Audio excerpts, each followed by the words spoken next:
Tadi sudah selesai ya kegiatan pagi kita. Sekarang kita masuk ke pembelajaran yang keempat. Nah, di sini ditulis tentang bunyi ya.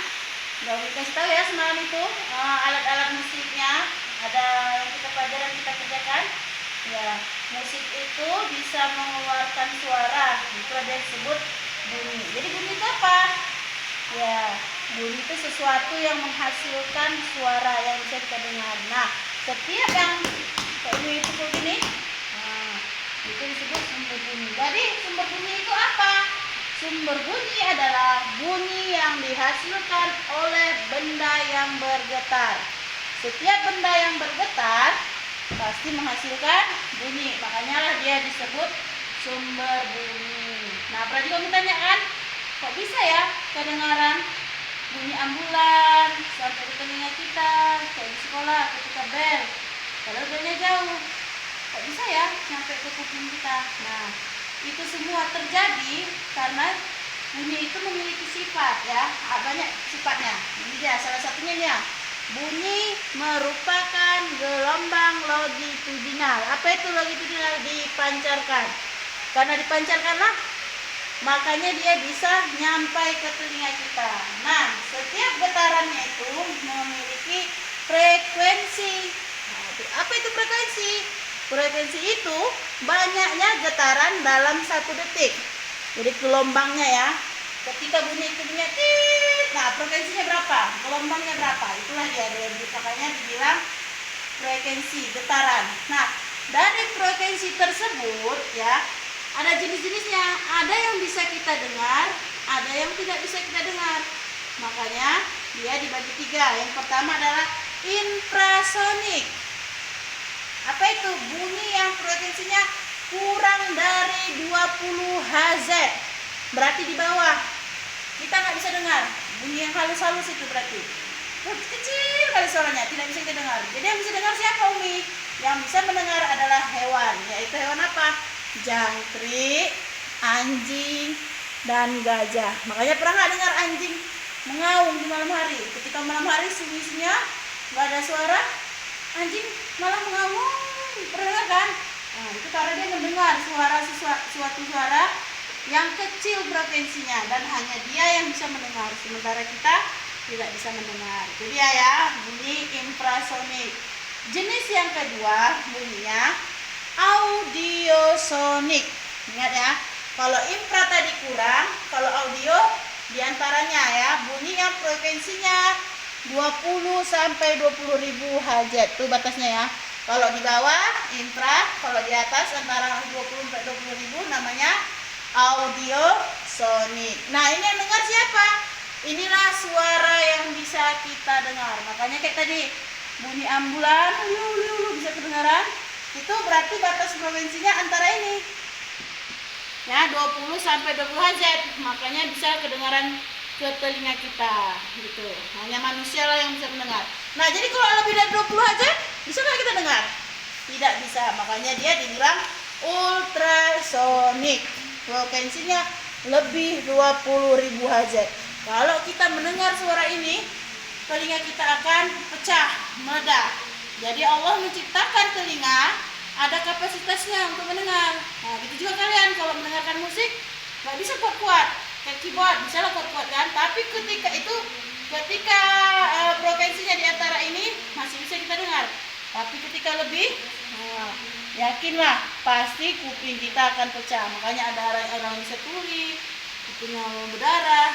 Jadi ketika kita mendengarkan handphone, dengarkan lagu, jangan keras-keras. Apalagi kalau pakai headset, ya kan? Pernah nggak pakai headset?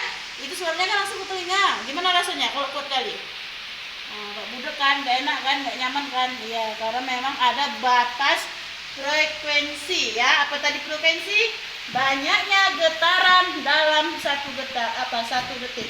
Jadi nggak bisa seenak-enak kita mau mendengarkan ya. Nah, yang besar ini siapa ya bisa mendengarkan? Yang bisa mendengar suara itu adalah kelelawar, paus, dan lumba-lumba. Makanya lumba-lumba dengar suara jauh di lautan sana keras, kita nggak bisa dengar. Dia bisa keras, makanya bunyi dia. Nah, itulah kehebatan ciptaan Allah.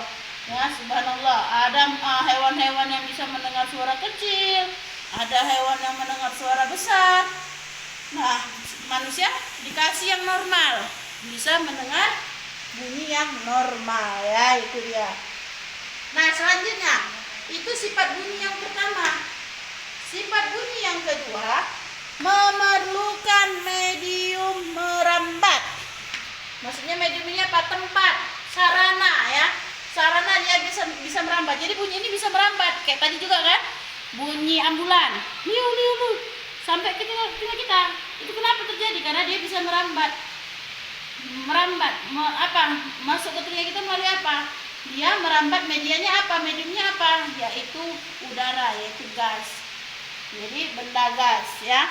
Jadi bisa kedengaran sama manusia suara ambulan karena dari udara, suara gas, gitu ya. Nah, bisa juga dari benda padat, benda cair. Kalau benda cair berarti air. Perhatikan bagaimana kapal selam di dalam lautan, ya, membunyikan suara apa, bisa kedengaran. Ada ilmuwan itu yang bisa mendengarkan kedalaman laut dengan alat, ya, dengan alat namanya mau nggak salah Umi dia dinamometer, ya. Dia mendengarkan bunyi dari dasar laut itu, ya, sampai ke atas, dari bunyi itu bisa diukur berapa kedalaman laut. Tuh, subhanallah, ya. Kedalaman laut bisa diukur dengan tadi, ya, merambat, menggunakan manfaat apa tadi, jenis sifat dari bunyi. Nah, selanjutnya yang ketiga, nah, bunyi itu dapat dipantulkan, ya. Makanya dia dipantulkan. Kalau kita teriak bisa kedengaran, seperti di gema. Apa itu gema? Gema muncul setelah bunyi asli. Gema terjadi ketika kita pernah nggak kita ke tebing, di tebing kalian atau di jurang.